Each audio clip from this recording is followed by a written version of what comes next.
অবশেষে আমরা সেই ঐতিহাসিক ক্ষণে পৌঁছেছি যখন বহু প্রতীক্ষিত রাম মন্দিরের নির্মাণ কাজ সম্পূর্ণ হয়েছে। অযোধ্যায় ভগবান শ্রীরামচন্দ্রের পুণ্য জন্মভূমিতে রামলালার মূর্তির প্রাণ প্রতিষ্ঠাকে ঘিরে দেশ বিদেশের হিন্দুরা আবেগে ফেসে যাচ্ছে। শুধু অযোধ্যা নয়, গোটা ভারতবর্ষের গ্রাম শহর সেজে উঠছে অন্য সাজে, তৈরি হচ্ছে উৎসবের জন্য। রাম মন্দিরের উদ্বোধনকে ঘিরে এই যে আবেগ উন্মাদনা, এর পেছনে রয়েছে দীর্ঘ ইতিহাস, অনেক কথা, অনেক কাহিনী। ভগবান শ্রীরামচন্দ্রের জন্মভূমিতে প্রাচীন রাম মন্দির, তাকে ভেঙে বাবরি মসজিদ, বিতর্কিত বাবরি মসজিদের ধ্বংস, দেশ জুড়ে দাঙ্গার তিক্ত অভিজ্ঞতা, অবশেষে সুপ্রিম কোর্টের রায়ে রাম মন্দিরের নির্মাণ, অনেক রাজনৈতিক চাপানোতর, অনেক বিতর্ক, বহু মানুষের সংগ্রাম, অনেক প্রাণের বিনিময়ে অবশেষে বহু হিন্দুর সেই স্বপ্নের রাম মন্দিরের উদ্বোধন হতে চলেছে। একে ঘিরে বিতর্ক যতই থাক না কেন, যতই রাজনীতি হোক না কেন, মানুষের আবেগ, রামলালার প্রতি ভালোবাসা, শ্রদ্ধা, উন্মাদনা তার থেকে অনেক গুণ বেশি। কিন্তু রামলালার মন্দিরের উদ্বোধন করে রামলালার মূর্তির প্রাণ প্রতিষ্ঠা করেই কি আমরা রামলালার আশীর্বাদ পেতে পারব? শুধু ধর্মীয় আচার অনুষ্ঠান উৎসব পালন করলেই কি ধর্ম হবে? আমাদের অন্তরে শ্রীরামচন্দ্রের শিক্ষার এই 5টি প্রদীপ যদি আমরা না জ্বালাতে পারি, তাহলে আমাদের সমস্ত আচার অনুষ্ঠানই বৃথা হবে। কি সেই 5টি জ্ঞানের প্রদীপ যা আমাদের অন্তরে জ্বালাতে পারলে আমরা ভগবান শ্রীরামচন্দ্রের আশীর্বাদ ধন্য হব, আমাদের জীবন সার্থক হবে। ভগবান বিষ্ণুর অবতার রূপে শ্রীরামচন্দ্র ধরাধামে অবতীর্ণ হন অধর্মের বিনাশ এবং ধর্ম স্থাপনের উদ্দেশ্যে। সাধারণ মানুষ রূপে জন্ম নিয়ে ভগবান দেখাতে চেয়েছেন, মানুষকে শেখাতে চেয়েছেন কিভাবে আমরা ধর্মের পথে চলতে পারি। প্রথম যে শিক্ষা ভগবান শ্রীরামচন্দ্র আমাদের দিয়েছেন তা হল আধ্যাত্মিকতা। শ্রীরামচন্দ্রের জীবন থেকে আমরা দেখতে পাই তিনি সর্বদা ধর্মের পথে, ন্যায়ের পথে চলেছেন। ধর্মীয় আচার অনুষ্ঠানের থেকে ভগবানের প্রতি ভক্তি, ভালোবাসাকেই গুরুত্ব দিয়েছেন। অশ্বমেধ যজ্ঞ এবং তাতে বলিদানের প্রথা নিয়ে তিনি প্রতিবাদ করেছিলেন। শবরীর কাহিনী আমরা সবাই জানি, কিভাবে দরিদ্র শবরী প্রভু শ্রীরামচন্দ্রকে গাছের কুল দেওয়ার আগে সেগুলো নিজে কামড় দিয়ে খেয়ে কেবলমাত্র যেগুলো মিষ্টি সেগুলোকেই প্রভুর চরণে নিবেদন করেছিলেন এবং প্রভু অত্যন্ত আনন্দের সঙ্গে তা গ্রহণ করেছিলেন। শবরীর ভক্তিভাবই তার জন্য ছিল সবচেয়ে উপরে। দ্বিতীয়, নম্র এবং বিনয়ী হও। মহান যোদ্ধা এবং রাজা হওয়া সত্ত্বেও ভগবান রাম সর্বদা নম্র এবং বিনয়ী ছিলেন। তিনি কখনোই কৃতিত্ব নিয়ে গর্ব করেননি বা অন্যকে অবজ্ঞা করেননি। তিনি সকলের সাথে নম্রতা ও শ্রদ্ধার সাথে আচরণ করতেন।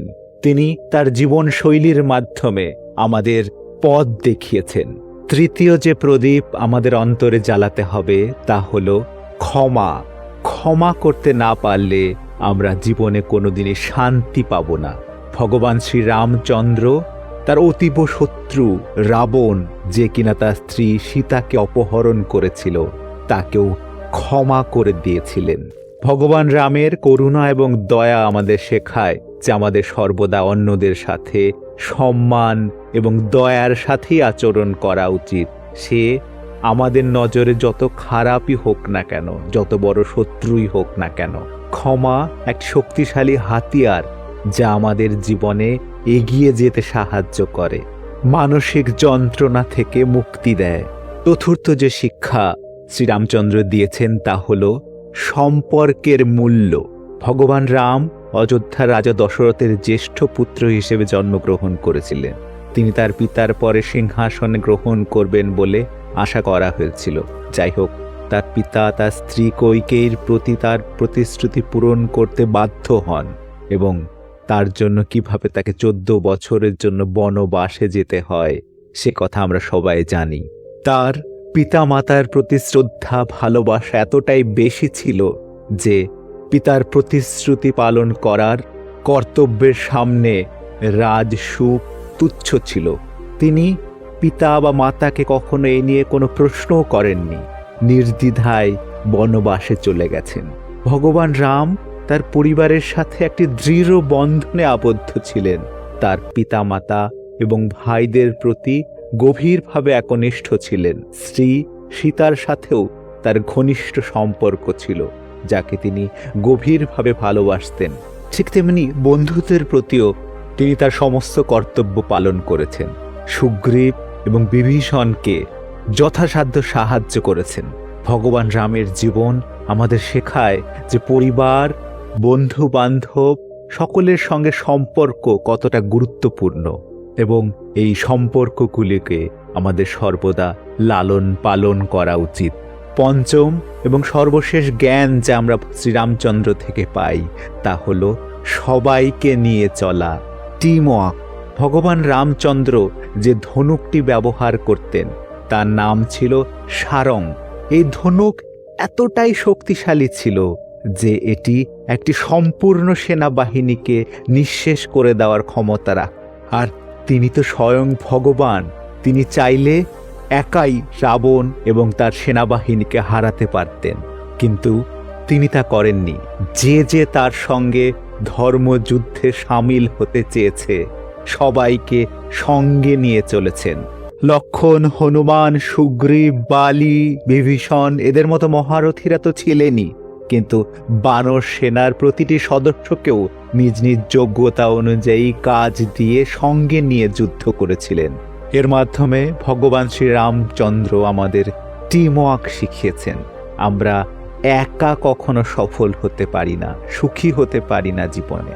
সবাইকে সঙ্গে নিয়ে না চললে, পরিবারকে, বন্ধু বান্ধবকে, সমাজকে সাধ্যমতো এগিয়ে না নিয়ে গেলে আমরা জীবনে কখনোই সফল হতে পারবো না, সুখী হতে পারবো। আশা করি ভগবান শ্রীরামচন্দ্রের দেওয়া এই 5টি শিক্ষা আপনারা নিজেদের জীবনেও আত্মস্থ করবেন আর মনের ভেতরে এই 5টি প্রদীপ জ্বালিয়ে রামলালাকে স্বাগত জানাবেন। আজকের মতো ভিডিওটি এই পর্যন্তই।